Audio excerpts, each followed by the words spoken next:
today Isa, who graduated with a Bachelor of Science in Marketing from Bentley College in Massachusetts. She earned her Master of Science in Leadership from Northeastern. Isa has been a great friend of our firm and actually presented at our Converge Consulting Conference 2 weeks ago. So for those of you who are participating because you missed her session, hopefully you had a chance to meet her and have an opportunity to connect with her today. Isa is an avid fan of dance and is a competitive salsa dancer and has successfully incorporated this activity into her personal wellness program as well. She's currently the Assistant Dean of Admissions at Drexel School of Law.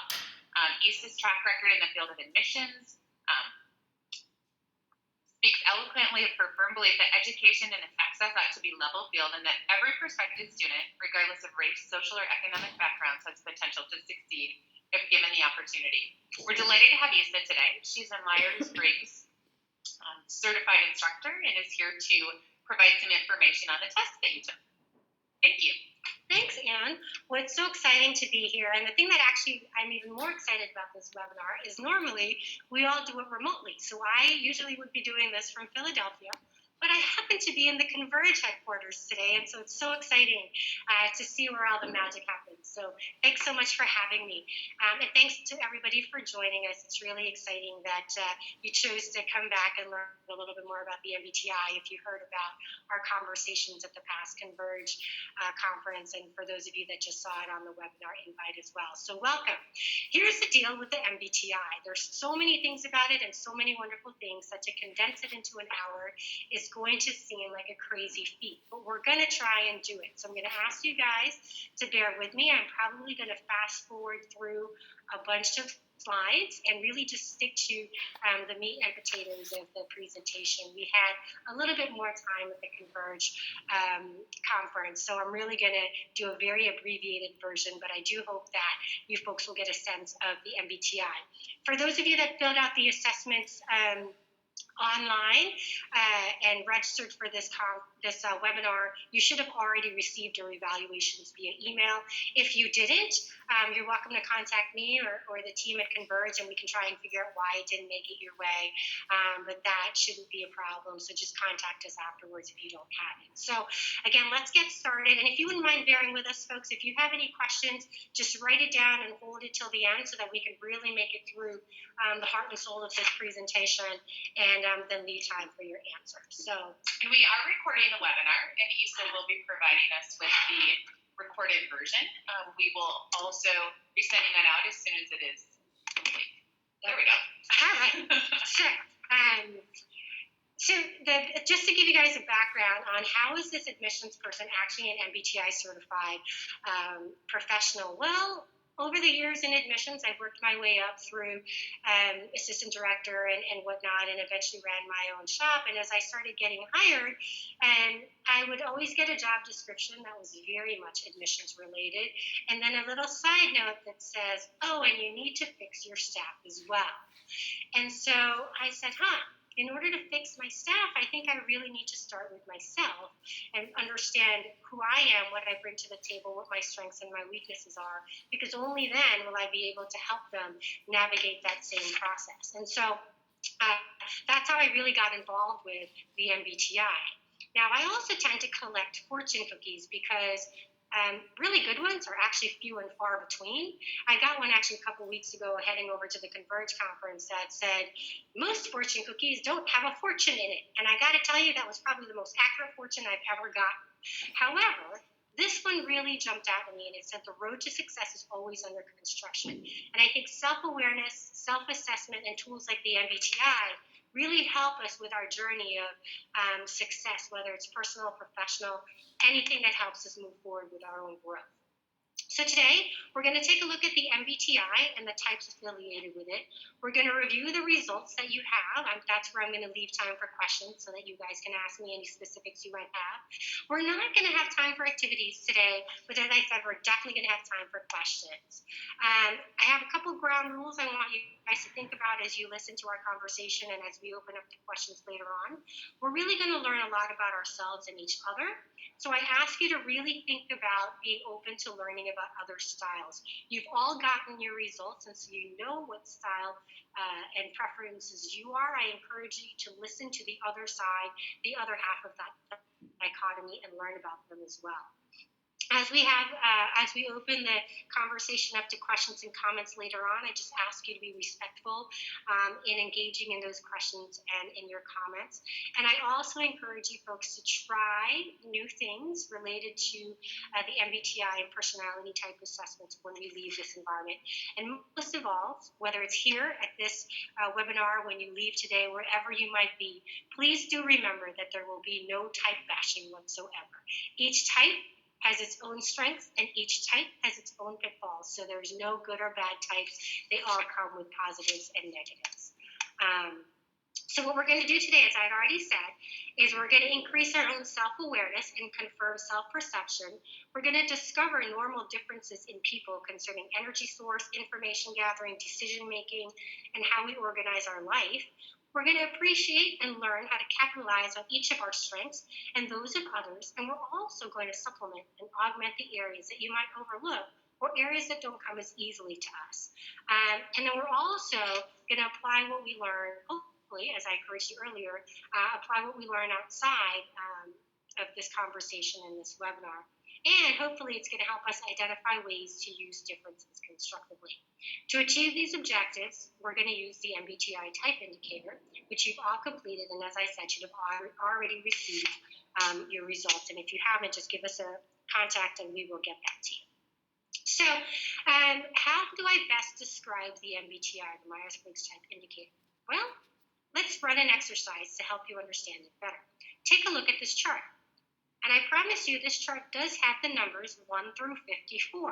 And I'm going to ask you to count those numbers in order and see and make a note of how many you might be able to find in the next few seconds.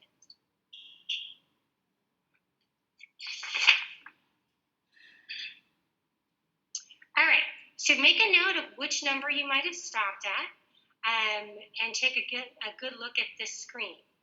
Now, what if I told you that there's actually a pattern to which the numbers were located? Right? These numbers were all there before, you just didn't know where to look, and you didn't know exactly how the patterns or trends work. So now, I ask you to look at the chart again and see if you're able to count from 1 to 54 and maybe get a little bit further. This is just the framework, and that's what the MBTI is. The framework it's a framework for people. Remember, nothing is foolproof, so this is just a model, and a model, take what works and leave what doesn't. So, for those of you that have tried the numbers counting earlier, I hope you've gotten a little bit farther than you did earlier now that you know what the framework is. So, about the MBTI, first of all, I have to say, I'm sure you'll hear me say this over and over again, it's not a test. It's an indicator, and it's a self-assessment tool.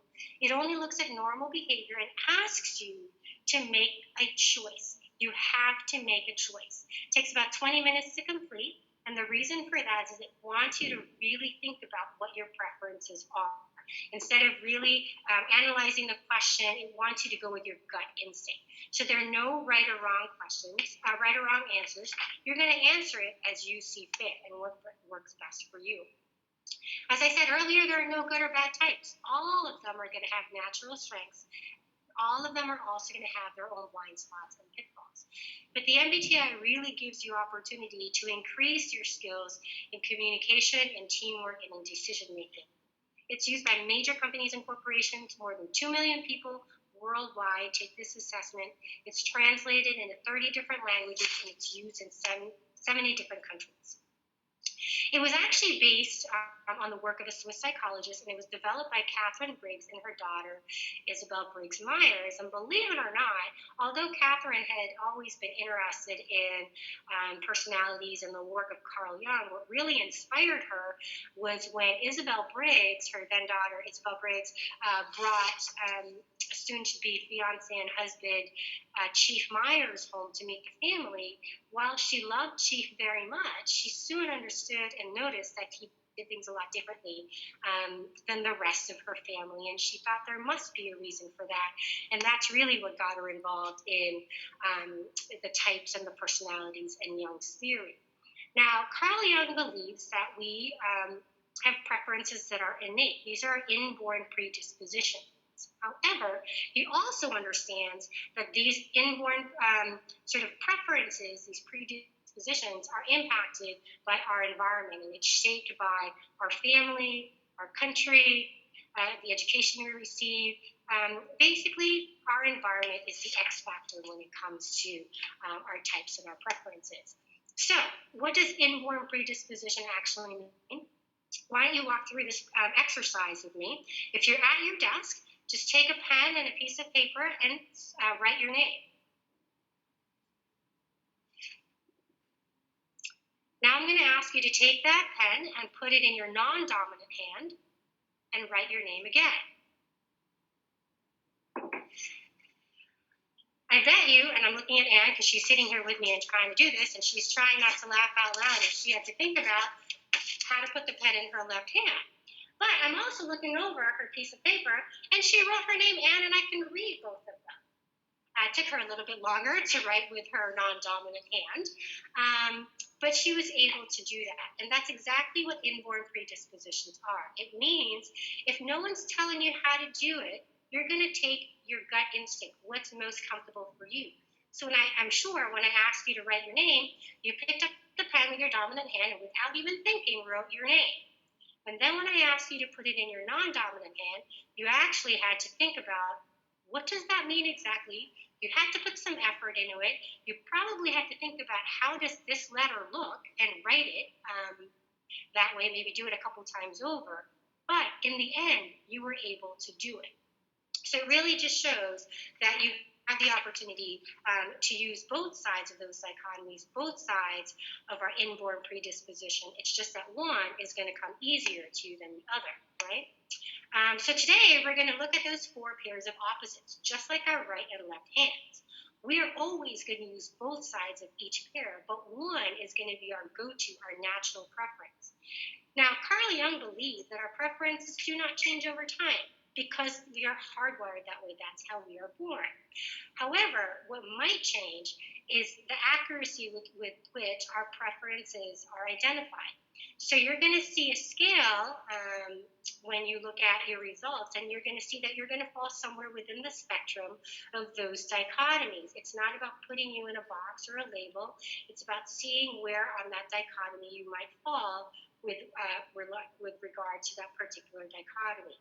So what might change over time is the accuracy with which you can measure that preference. But as always, and as we mentioned earlier, that confounding X factor is going to be the environment. So, you always have to take that into account as well. So the four pairs of dichotomy that we're going to cover today really briefly are how do we get our energy, and where do we focus our attention? How do we gather information? How do we make our decisions? And how do we organize our outside world? The first of those dichotomies will deal with the direction in which we focus our attention and how we gather our energy. And that's extraversion and introversion. So folks that have a preference for extraversion actually get their energy from the outer world. What is going on around them? Who is around them? How many people are around them? Believe it or not, they actually feel drained when they are by themselves for too long. So I actually look at this dichotomy as your battery. What charges your battery? Folks with a preference for extraversion, their battery gets recharged by the number of people they encounter and the number of different scenarios and people they interact with. Introverts, on the other hand, gather their energy from their inner world of thoughts and reflections. They get their energy from within. So the more people that they interact with, the more different people they interact with, the less full their battery becomes. In order to recharge their battery, they need to find time to reflect back and get into that sense of thought and introversion, and thought and reflection. So in communication, this is usually what you're going to hear or how it's going to be manifested in extraversion and introversion. There's actually a saying, if you don't know what an extrovert is thinking, you actually haven't listened. And if you don't know what an introvert is thinking, it's because you haven't asked. Extroverts actually tend to just say whatever comes into their heads, whenever it comes into their heads. And therefore, not only do they tend to repeat themselves, sometimes they contradict themselves, because in order to get to their end result, they're actually processing their information and their thoughts out loud. So this can sometimes cause a great deal of confusion, because those listening to them might often assume that what they're saying is actually what they mean. And if you have an extrovert who's a supervisor, you might think what they're telling you to do is what they want you to do, which isn't necessarily the case. Extroverts, as I said, often think out loud, so these thoughts are often like their first draft. If you actually ask an extrovert, your boss that might be an extrovert, so is this what you want me to do, or is this expected of me right now? Don't actually be surprised if the answer is, oh, no, I was just trying out some ideas. What do you think? Introverts, on the other hand, are going to mentally rehearse what they are thinking. They will only be speaking out loud when they have it all worked out in their minds. And even then, they may choose not to share it with you. It's not that they don't want to tell you these things or they're trying to sabotage you by keeping quiet. It's just that it doesn't occur to them to say it out loud.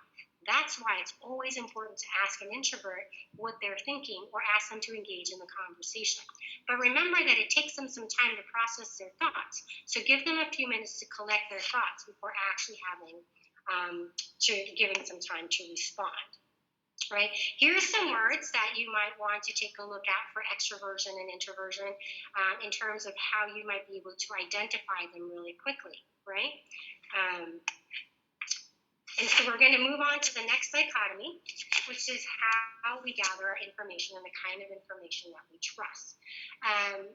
We're going to use N for intuition, because you might recall we already used I for the introversion. And I also have to say that I want you guys to think about taking the Merriam-Webster definition of some of these words and throwing it out the window. Because just like the dichotomy we just talked about, extraversion and introversion, just because you're an extrovert doesn't mean that you are going to be automatically boisterous, loud, and engaging. And just because you're an introvert doesn't mean you're going to be the shy, quiet wallflower. Believe it or not, 90% of our world's best-known public speakers are introverts. It's just where they gather that information, their energy. So just take that definition and throw it out the window. So those with a preference for sensing are going to take information using their five senses: what they can see, what they can feel, what they can hear. Those with a preference for intuition, on the other hand, will certainly use their five senses, but also rely heavily on that sixth sense, because they're looking to see all the possibilities, trends, and patterns. So how does this manifest itself? Let's take a garden, for example.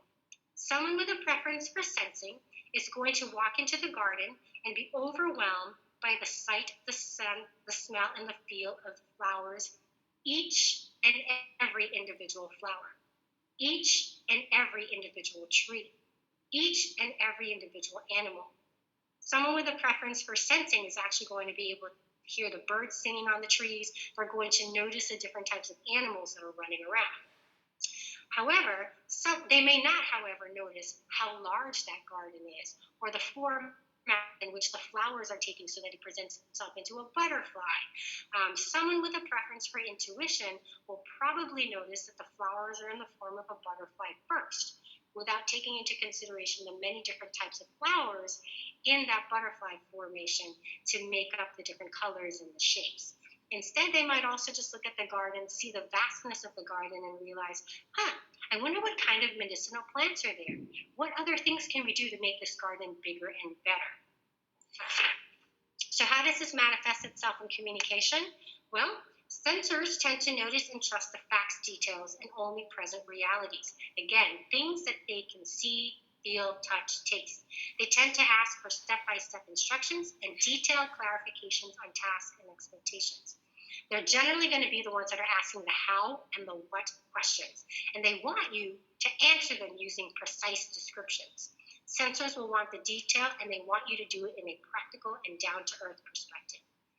Those with a preference for intuition, on the other hand, are only, for the most part, primarily interested in the big picture, at least at the very beginning of the process. They're going to look for a vision, and they're going to work out the details later.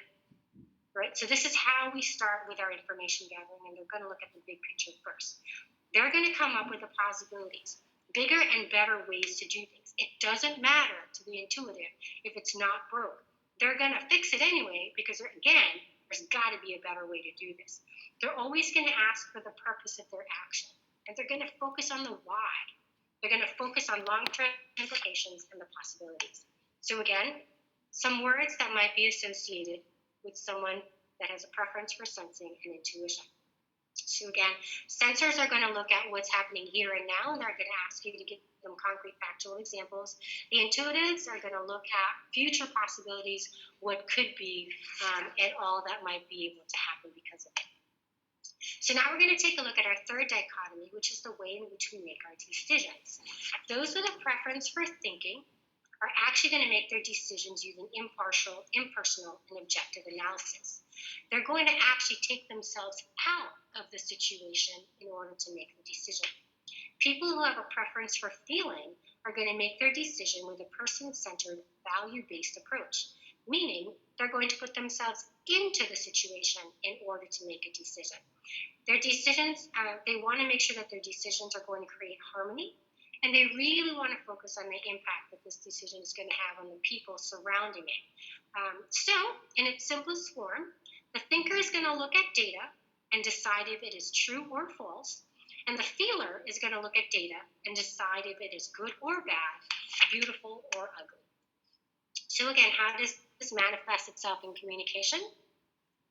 Those with a preference for thinking are going to use logical analysis to reach conclusions. They can work without harmony because they're going to concentrate on the task at hand and the results that are going to come out of that task. So what does that mean? That means that they can sometimes upset people inadvertently by overlooking emotions and overlooking getting everybody involved in the decision making. They make their decisions impersonally, and they tend to be firm-minded and ready to offer critiques at any point in time. Again, they're going to look at the principles involved in the situation. Now, as they're going through the task, they certainly want to be recognized. If this is a worker, they definitely want to be recognized, but they usually want that recognition after they've met the task requirements. Those with a preference for feeling are going to use values to reach their conclusions. And it's actually going to work better if they can do this in a harmonious way with others. So they're always going to concentrate on people first and values first as they make their decision. They enjoy meeting people's needs, even in small matters. And they do let their decisions be influenced sometimes by their own values as well as other people's likes and dislikes. So let's say, again, we talked about earlier that you're always going to have the opportunity to use both sides of the dichotomy. You're just going to gravitate to something that's your preference. So if you have a preference for feeling, let's say you want to buy a couch. Chances are you're going to walk into the furniture store and you're going to say, oh my goodness, look at that couch over there in the corner. It looks just like the couch that my grandmother had when we were growing up. And I remember all the stories she used to tell me when I was sitting on that couch, drinking hot chocolate and eating the cookies she used to make. I want that couch. But I bet you your thinking side is also going to kick in, even though that wasn't your go-to situation, to say, but wait, will that couch fit up the narrow staircase in my Philadelphia apartment? Will that couch actually match the color palette that my apartment is? So you are going to take both sides of that dichotomy, but you're always going to go to one side first. So again, some words that might be associated with folks that have a preference for thinking and folks that might have a preference for feeling. Again, those with a preference for thinking are going to use logic in order to analyze flaws and weaknesses. Again, they want to be recognized they want to be recognized for their task and the completion of their task, but not until the end. They want to be thanked for the hard work that they've done, but only at the end. Those with a preference for feeling are going to look at situational and subjective beliefs and values first, and will want you to give them some praise throughout the process. As they are completing their tasks, they're going to want some feedback and some praise for you, even before they get to the end result. So if somebody's working for you and they're doing a first draft, they're going to want some feedback on that. You're doing a wonderful job on that writing, on that written email that you're doing for me. Good work, keep it up. Oh, that looks great, that next step that you took in terms of that communication sequence that you're building. Awesome, I can't wait to see that next step that you're coming to bring me with later, or I can't wait to see what the end results are going to be. That's usually how they prefer to get their recognition, and that's the recognition that's going to motivate them to complete their task. So we're going to take a look at our final dichotomy, which is the way in which we organize our outside world.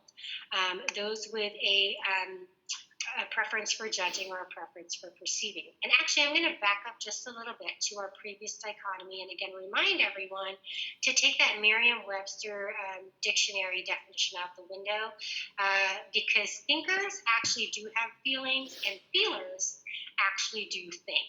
So just take that definition out and where I started out earlier in our conversation where there will be no type bashing, just make sure that those little Merriam-Webster definitions don't come out in that type bashing down the road.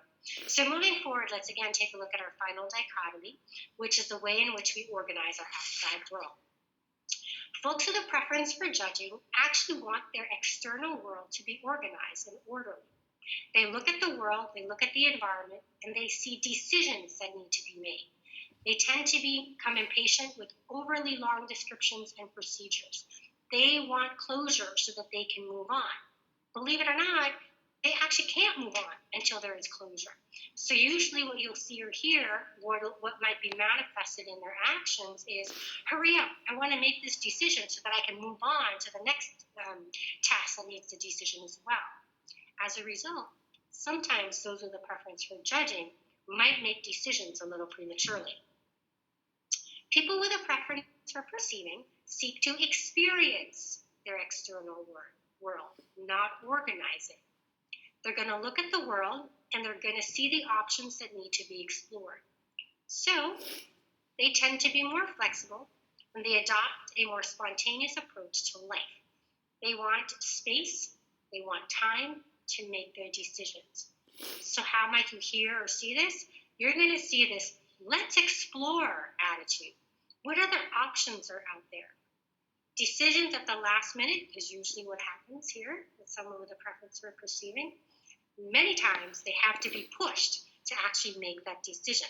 So if you're working with or have someone who has a preference for perceiving on your team, giving them distinct deadlines will really be helpful in helping them achieve their goal.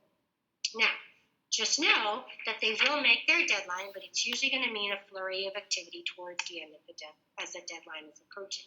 So again, how is this manifested?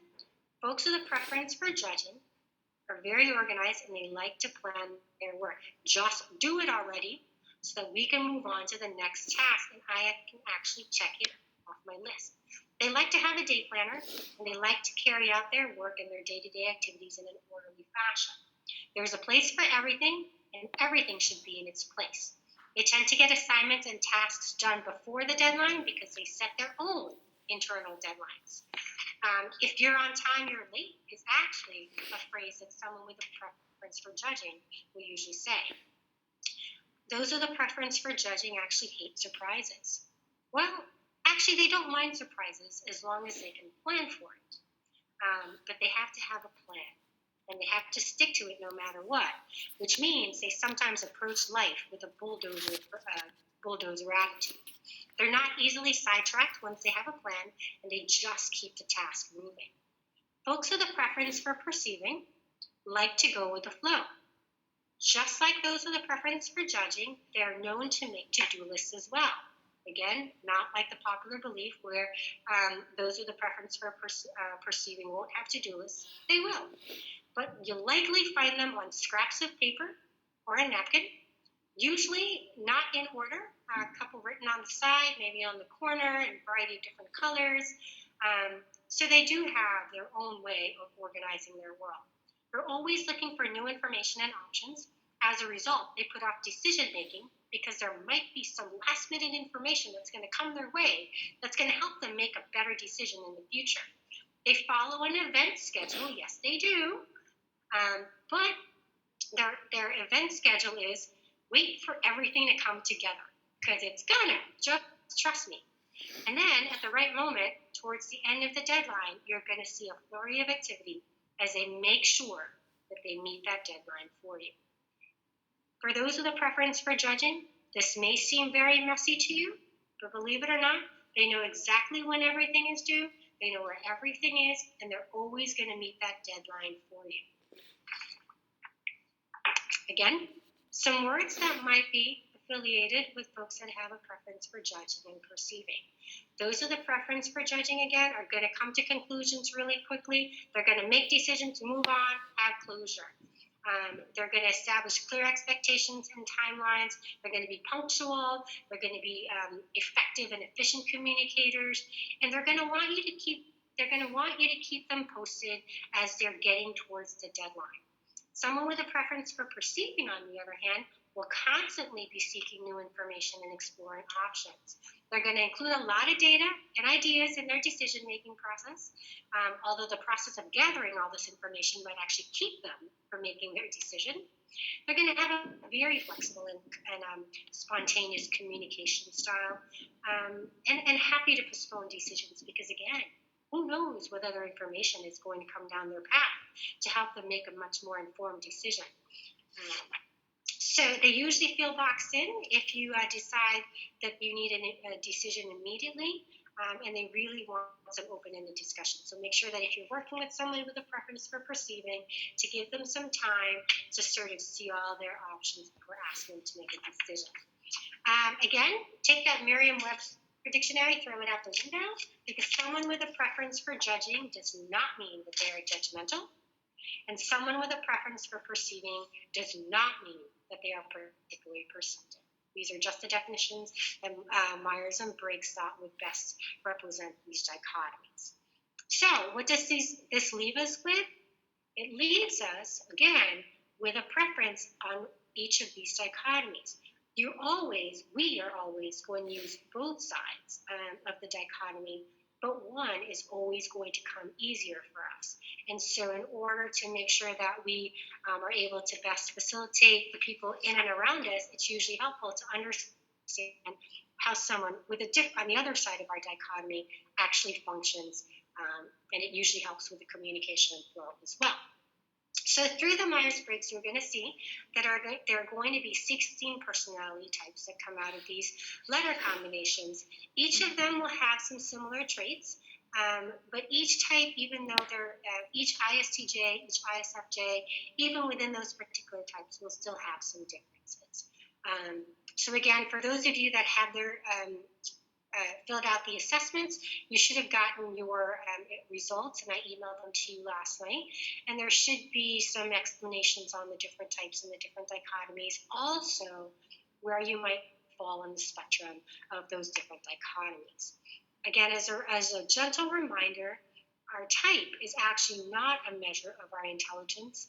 It's not a measure of our maturity, our emotions, our IQ, definitely not a measurement of our development, does not measure stress or trauma at all. It's just normal behavior that we look at.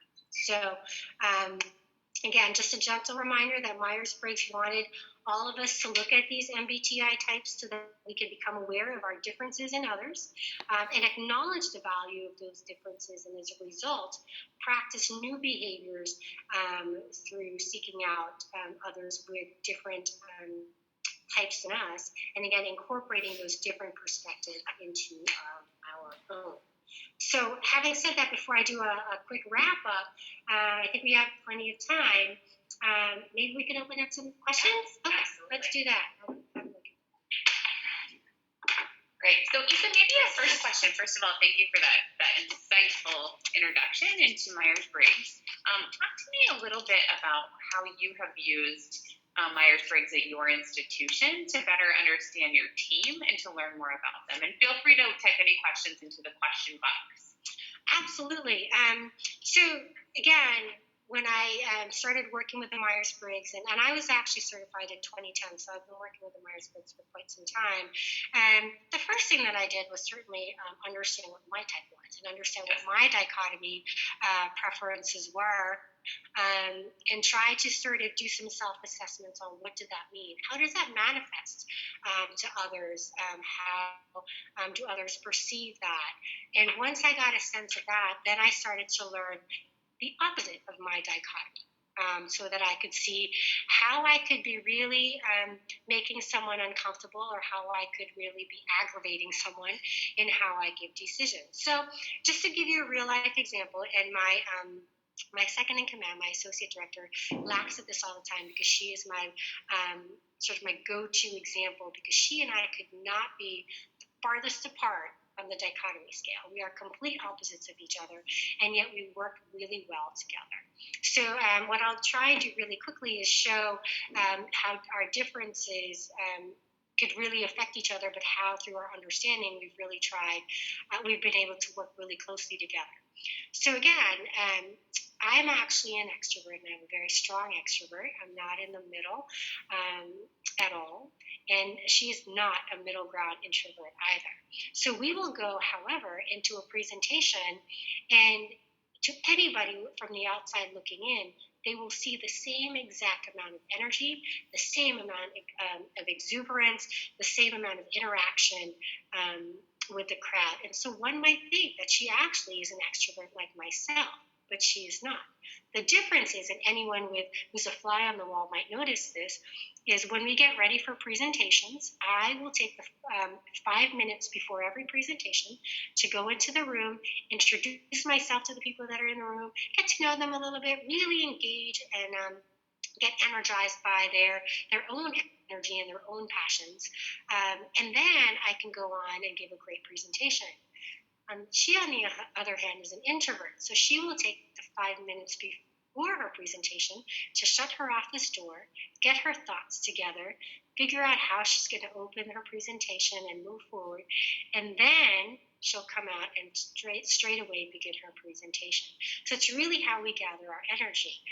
But on face value, it might look like we are the same.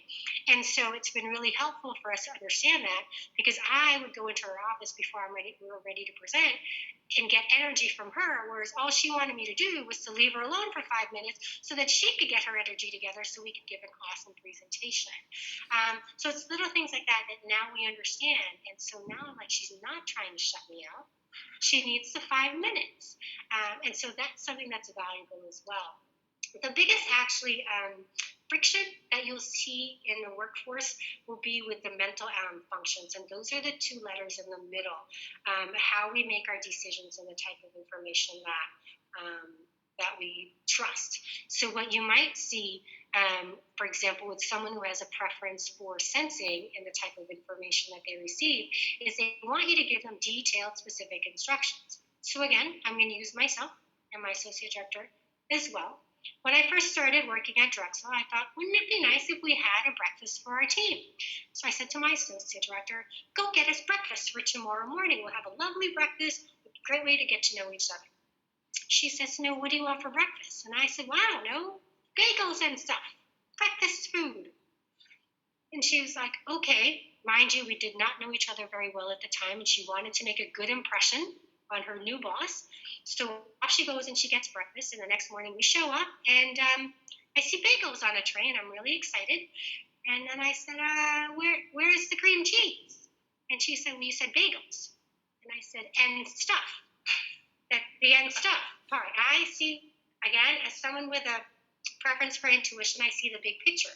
I see a buffet of breakfast treats on the table. I don't see the detail of how those breakfast treats actually got there. She actually needs a little bit more guidance. You should, bring some bagels, maybe a variety, make sure there's some multigrain in there. Can you get us some cream cheese and some butter as well? Please don't forget the coffee and the condiments that come with the coffee. And maybe if they're on sale, but only if they're on sale, get us some muffins. So now, over the course of the years, we've come to understand our own preferences, and she understands that I really struggle with seeing the detail first. So when I give her some directive, she already knows the types of questions she has to ask me to get the right answer. So now when I say, go get us some breakfast, she'll say, do you want bagels? Yes. Did you want muffins as well? Not so much. Great. You want me to get the cream cheese to go with the bagels, correct? Yes. Is there a particular type of cream cheese you want to make sure I don't miss? Not really, whatever's on sale. So she's learned that she needs to follow up with those questions, detailed questions for me, because I'm not going to think about it on the fly. I, on the other hand, have also learned to take a step back, and when I give her directions or ask her to do a task for me, I provide her with a little bit more detail. Not the detail that she wants, but she acknowledges that I've started to give her more detail than I might have in the past. So it's really some of those things that you understand from each other that will help you get through some of those little, and they seem like small moments, but they do grow into something bigger if you're not making that communication. I'm sure everyone can think of examples in their own life where they've had that person where maybe they felt like they were talking past each other, or they just didn't communicate well. And I think it's really important to be respectful of each other's differences and think about, how is this person perceiving or thinking or sensing information? Exactly. And that's exactly how my team and I have worked through some of these challenges as well. Okay. There's a question. Can you tell us who or how to contact if we haven't received our results? Sure. What's the best way to do it? Should I just put my contact email out there? That would probably be the best. Yeah. Would you guys do a follow-up? Yeah, we'll do a follow-up with the webinar recording, and then I'm also going to we'll put it in the follow-up inquiry information as we send out the recording to the webinar. So Isa can help you get to the Myers-Briggs test and get your results. Yeah, we could easily get you to the link, and then once you get that link, and you complete the assessment, it's easy for me to send it via email. And now that you've had the opportunity to hear about the different dichotomies, it won't seem like this black hole of what do all these letters mean. You're actually going to be able to look at it and have some perspective into it. I also just want to address, for the folks that did get their assessment, you might notice that some of you might fall sort of in the middle. And that's normal as well. Those that fall in the middle, you might see yourself 50% of the time answering one way, one dichotomy, and the other answering the other way. Again, that's like somebody who's like what do they call them in baseball, like switch hitters? Yeah. So you can easily jump from one dichotomy to the other. Again, each of us will have to jump from one dichotomy from the other. For those of us that are further away on the scale or on the spectrum from the middle, it just means that we have to think longer and harder, and it probably takes a little bit more energy out of us to think about how the opposite side of our dichotomy thinks and processes information or things along those lines. Those of you that sort of see your results within the middle, you find that it's easier for you folks to switch back and forth. So again, that's what Carl Jung meant when he talked about the spectrum. It's not about putting yourself in a label or labeling yourself. It's about just understanding where you are in the spectrum, because the farther away you are from the middle, the farther away you are from that opposite dichotomy. So the more work you're going to have to put into having to actually think about how they think, how they feel, how they gather their energy, what kind of information. It's not going to come as easily to you as somebody who's in the middle. Isa, one of the other questions that I had was, how have you seen other people use this once they've figured out what they are, right, and they've done, the other people in their office or their environment have kind of figured out their dichotomies? Yeah. How have they used this as far as, are there trainings or examples or kind of scenarios that they can run through to become more aware of others' differences? Yeah. So this is a very watered down version of what an MBTI assessment and evaluation might be. But there are definitely some other MBTI workshops where they're going to walk you through activities within each dichotomy so that you can understand how you think within your particular dichotomy. But then you're also going to be introduced to someone from an opposite dichotomy and how they might see or think about it. So there are definitely going to be different tools for that. The Myers-Briggs Foundation actually has a variety of different tools on their website, and they're also continuing their research process. So while Catherine Briggs and Isabel Myers started with what we're now calling the Type 1 MBTI, which is that very first level that those of you that did the assessment just received. Isabel Myers continued her mother's work by doing what's called a Type 2 assessment, which means, again, as I indicated earlier, let's just say, for example, Anne and I might have the same type. We might both have the same preferences, and so on those 16-letter types, we're going to have the same 4 letters. There's still going to be some differences within our own similar types. And that's what the Type 2 helps to identify. And again, for those of you that might be scoring within the middle of the spectrum, the Type 2 is really designed to help you understand where your true gut, where your true preferences might be, even though you toe the line on a lot of that. And now the current Myers-Briggs children, because it continues to be a family business out in Lancaster, Pennsylvania.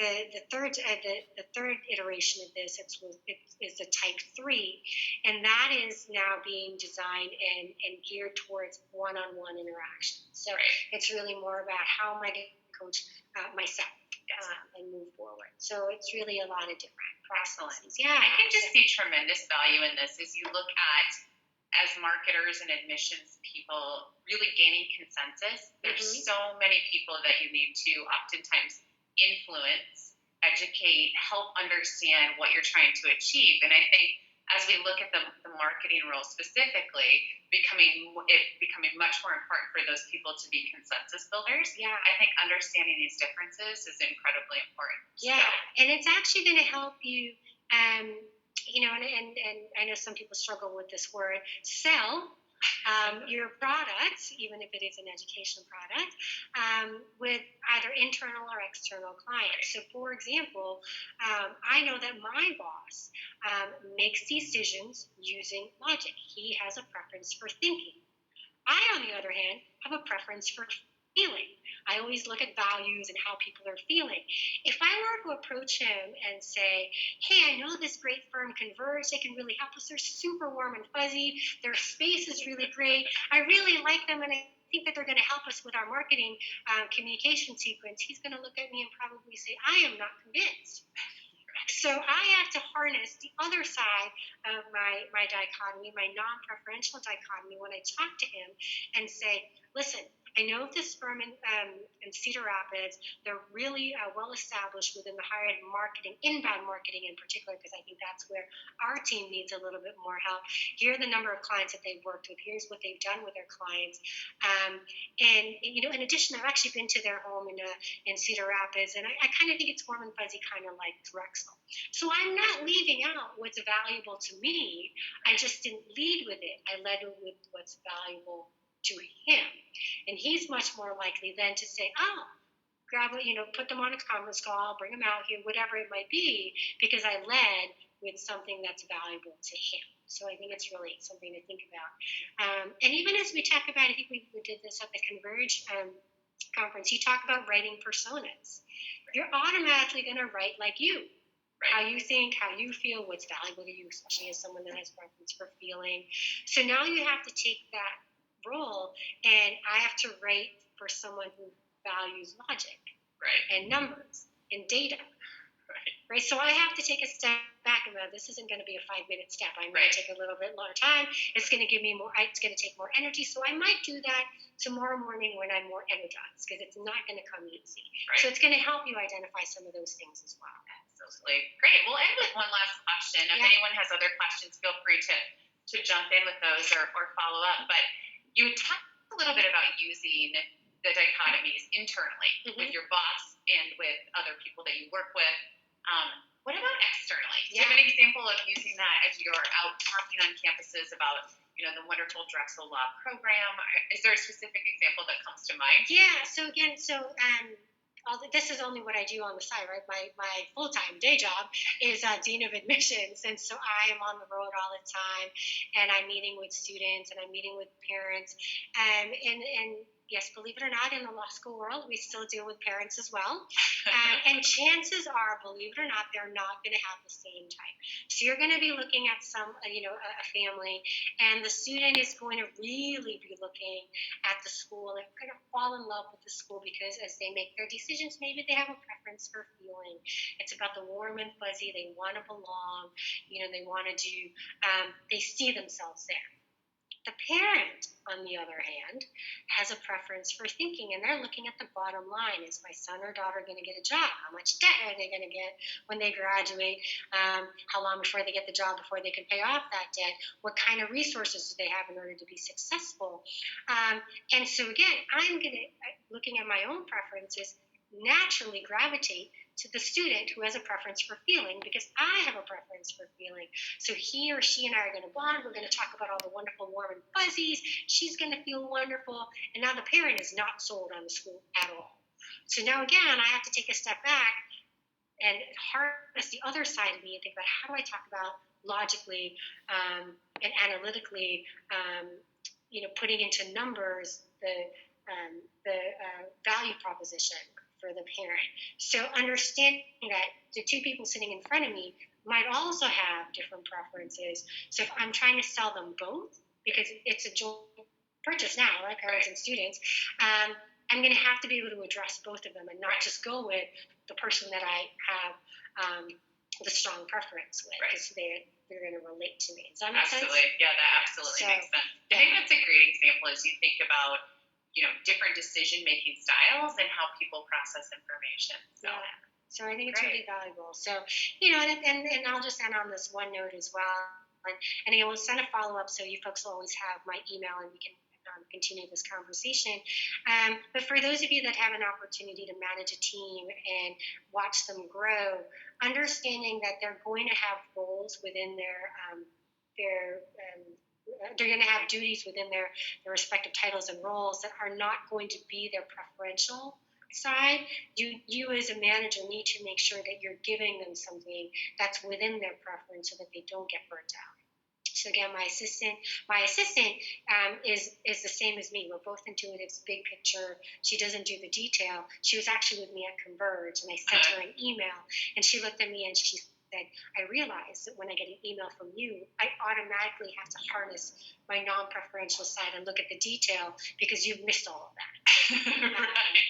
But if that was the only thing she'd do, she would be so sort of drained at the end of the day. But she's also very creative and big picture, so she manages our communication skills. So as a manager, understanding, yes, your job is not just going to be your preferences, but understanding that in order to keep you going and energized, I'm going to have to harness those preferences will help the team grow as well. Excellent. Yeah.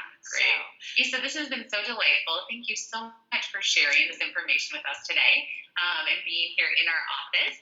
As I mentioned, we'll be following up with the recording of this webinar as well as the slides and following up with Isa's contact information in case you need some additional information on how to get those results. Yeah, thanks so much. It's been a pleasure being here, and I hope you guys practice some of this, or at least try it out and see how it's working in the real world, and let me know if I can be of any help at any point in time. Excellent. Thank you. Thanks, everyone, for joining us. Have a great day. Bye, everyone.